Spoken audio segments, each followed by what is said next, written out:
Buonasera, buonasera a tutti. Qui sono le 5, quindi a Istanbul ci sono 2 ore di differenza. A Istanbul sono le 7 di sera. Ah, però guarda, questa maglia si poteva fare anche così. Vedi che io non ho mai il tempo, non ho mai il tempo di sperimentare, così è meglio. Oggi è il compleanno di mia mamma, in modo indiretto è anche il mio compleanno. Volevo mettere una foto mia e di mia mamma, però vabbè. Allora, sono uscita da scuola, mi è venuta l'idea, mi è balenata l'idea di fare un dolce per mio marito, mio fidanzato, mio marito.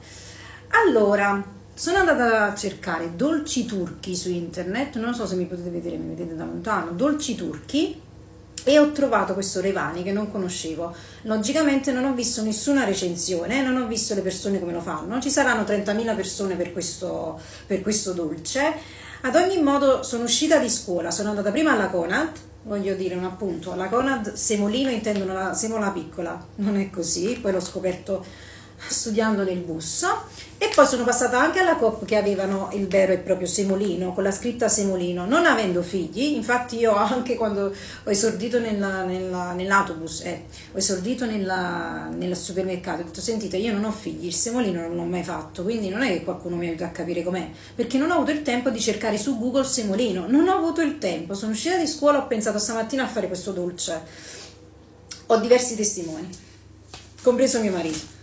Alla fine ho deciso di fare questo dolce, quindi c'è il semolino, che non è la semola piccola, con questa magari riporterò degli gnocchi, il semolino, la farina, questa dell'altra volta, lo zucchero, evidentemente utilizzerò queste qua, perché ho anche tante confezioni di zucchero, però c'è mio padre che è fissato che giustamente noi siamo italiani, quindi quando viene un ospite gli facciamo il caffè, e lui, convinto che magari qualche giorno venisse qualcuno, mi ha riempito di queste bustine per regalo tanto tempo fa. Non viene mai nessuno, le utilizzerò per questo dolce, queste bustine di zucchero. 3 uova che avevo già dalla spesa, vabbè, vuole stare così la spalla, 3 uova che avevo già dalla spesa dell'altra volta, yogurt intero, un attimo che l'ho dimenticato nel frigo, yogurt intero, eccolo qua, perché di solito io uso lo yogurt greco, ho preso questo qua, non saprei definire la marca, l'ho presa alla Conad.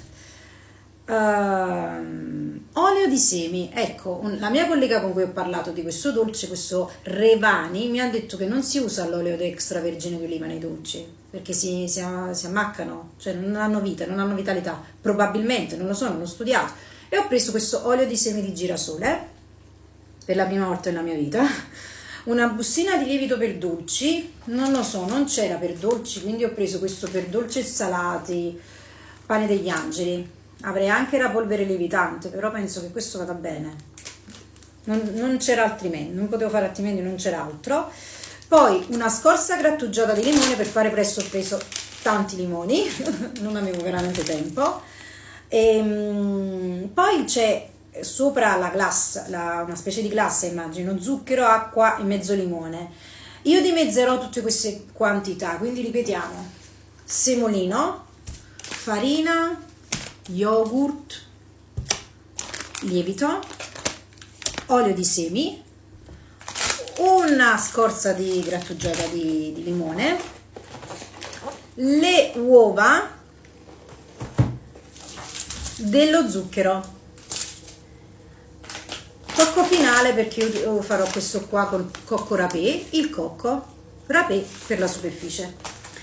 Adesso vedrò di farlo con voi, ci divertiremo insieme, però andrò in velocità, quindi vi faccio vedere veloce.